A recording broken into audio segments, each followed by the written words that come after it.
नमस्कार, VK news देख रहे हैं आप और मैं हूं आपके साथ मयंक गौर।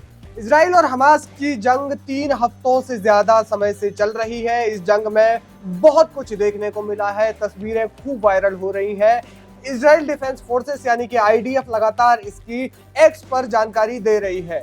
हाल ही में इजराइल डिफेंस फोर्सेस ने हमास के कई आतंकियों से पूछताछ भी की है, जिसमें से कई खुलासे सामने आए हैं। लेकिन उससे पहले इस जंग का ताजा अपडेट आपको बता देते हैं। अपडेट ये है कि यूनाइटेड नेशंस ने हाल फिलहाल में बयान दिया था कि उन्होंने गाजा में जो उनकी टीम है उनसे संपर्क खो दिया है, जिस वजह से दिक्कतें हो रही हैं। इसके अलावा मौतों का जो आंकड़ा है दोनों ओर वो 8,000 को पार कर गया है। तो ये एक बहुत बड़ी खबर है। 8,000 से ज्यादा लोगों की मौत हो चुकी है। चारों ओर खंडर का माहौल जो है एक तरीके से बन गया है। गाजा में कोई भी स्थान सुरक्षित नहीं है। युद्ध क्षेत्र में पूरा गाजा तब्दील हो गया है।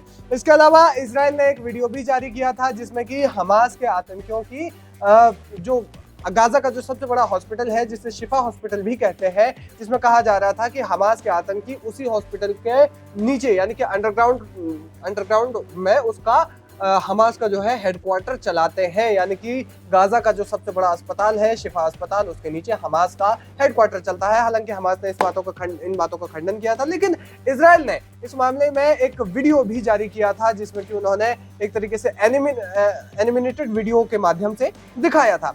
अब इस मामले में एक बहुत बड़ी अपडेट है। इजराइल ने उस हथियार का यूज कर लिया है जो कि हमास के आतंकियों का काल बनकर सामने आएगा। वो हथियार जो कि अब जिससे हमास के आतंकी बिल्कुल भी नहीं बच पाएंगे, चाहे वो अपने बिल में भी छुपे हो यानी कि अपनी सुरंगों में भी छुपे हो। हम जानते हैं कि हमास के पास सुरंगों का एक बहुत बड़ा जाल है। गाजा में 500 किलोमीटर से ज्यादा लंबी तक ये सुरंगें हैं, जो कि गाजा से कई दूसरे देशों में भी फैलती है, जिसमें इजराइल भी शामिल है। यानी कि इजराइल के कई गांवों के बीच में भी गाजा की ये सुरंगें खुलती है। ये सुरंगें करीब करीब 80 मीटर तक गहरी है और इसके अलावा 500 किलोमीटर तक ये सुरंगें फैली हुई है। इन्हीं सुरंगों का जो पूरा का पूरा जाल है उसको ध्वस्त करने के लिए बताया ये जा रहा था कि इजराइल को खासी दिक्कतें आने वाली है, और जो देखी भी गई, क्योंकि पिछले कई समय से जब से ये संघर्ष चल रहा है इजराइल और हमास के बीच में, तब से लगातार गाजा की जो सुरंगें हैं उन्हें निस्तनाबूद करने की, उन्हें ध्वस्त करने की कोशिश की जा रही है, लेकिन इजराइल हर बार इसमें सफल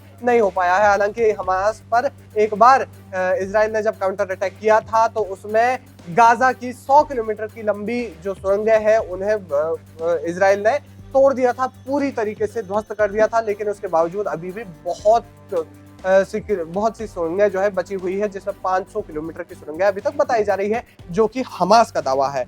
अब इजराइल इस मामले में जिस बम का इस्तेमाल करने जा रहा है वो है स्पंज बम।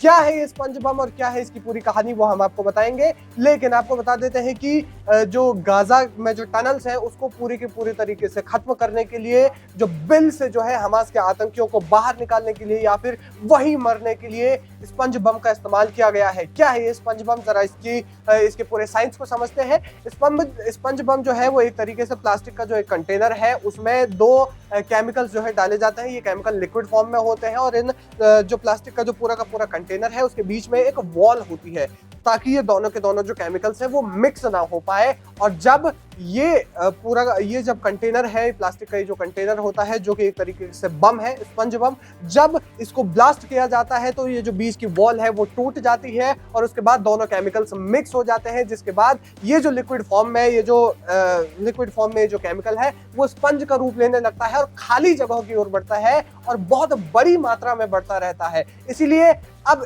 इस बम का इस्तेमाल इजराइल करने वाला है हमास के ऊपर, जिसे स्पंज बम कहा जा रहा है, जिस तरीके से इसको बनाने की टेक्निक है। और उसके बाद बताया यह जा रहा है कि इजराइल इसका इस्तेमाल उन टनल्स के गेट पर करेगा, ताकि वो टनल्स को पूरी तरीके से ब्लॉक कर दे। जब ये स्पंज का रूप लेता है तो ये बहुत ज्यादा ठोस तरीके से बन जाता है। जो लिक्विड फॉर्म में जो 2 केमिकल्स हैं वो जब मिलते हैं, ब्लास्ट करते हैं, तो उसके बाद जब ये स्पंज का रूप लेता है तो एक ठोस केमिकल बन जाता है जो कि पूरे के पूरे गेट को ब्लॉक कर देता है। इससे क्या होगा, या तो फिर हमास के जो आतंकी हैं उन्हें बाहर आने के लिए कोई दूसरा रास्ता खोजना पड़ेगा या फिर वो वहीं मर जाएंगे। तो जो बताया जा रहा था कि इजराइल के जो सैनिक हैं, इजराइल को जो है हमास की जो जितनी भी सुरंगें हैं गाजा में, उनके अंदर काउंटर अटैक करने में दिक्कतें हो रही थी। लेकिन अब इस स्पंज बम के बाद ये दिक्कतें खत्म होने की पूरी संभावनाएं जताई जा रही है। तो अब इजराइल बड़ी संख्या में स्पंज बमों का प्रोडक्शन कर रहा है और ये स्पंज बम प्रोड्यूस होंगे। आपको बता दें साल 2021 में सबसे पहले स्पंज बमों का इस्तेमाल किया गया था।